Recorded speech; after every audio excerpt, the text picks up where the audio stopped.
Hello everyone. Why did Tu Diep stay silent with Jame when her ex-husband Pao appeared? Was her silence a sign of her rejection of Jame's feelings?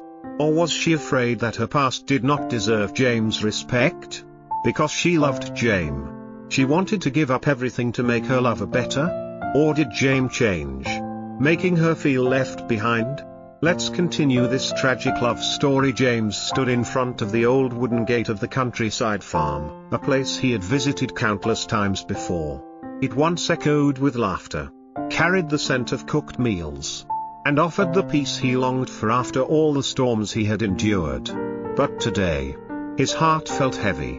He had come to tell Diep something important. And maybe, just maybe, he hoped she would still hold his hand like she once did. Inside, Diep was carefully placing pieces of seafood on the charcoal grill. She looked calm, but her eyes betrayed the tiredness in her soul. Their previous conversation, about past betrayals, legal consequences, and the wounds still open, had left her deeply conflicted.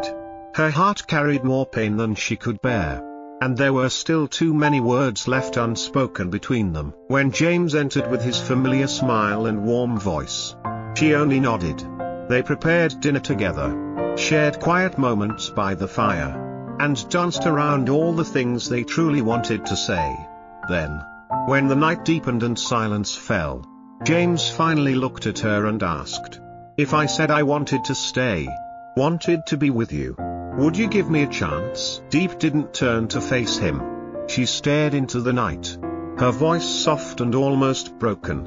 "I'm grateful for everything you've done. But my heart, right now, it can't love anyone." James said nothing more.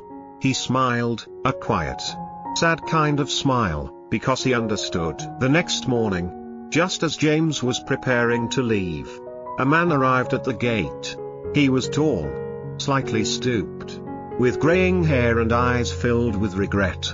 It was Son, Diep's ex-husband, the man she thought she'd never see again. He came without warning.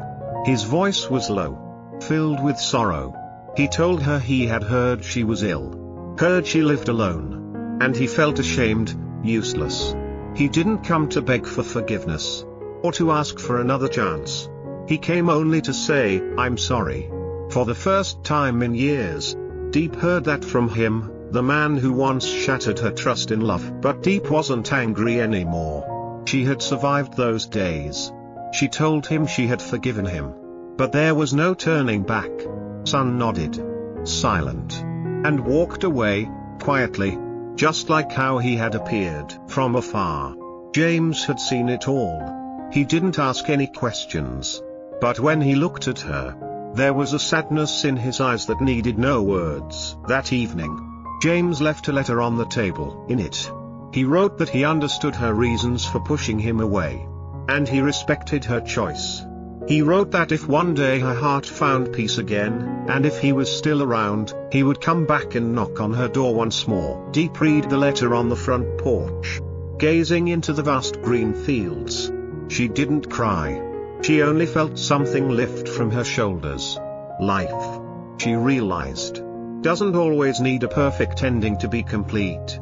Some relationships come and go, not to stay forever, but to help us rediscover ourselves. James had gone.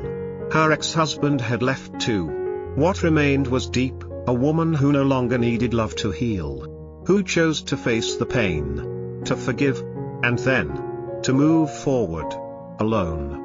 Yes, but not lonely. She didn't choose to wait for love. She chose herself. Strong, clear, and free.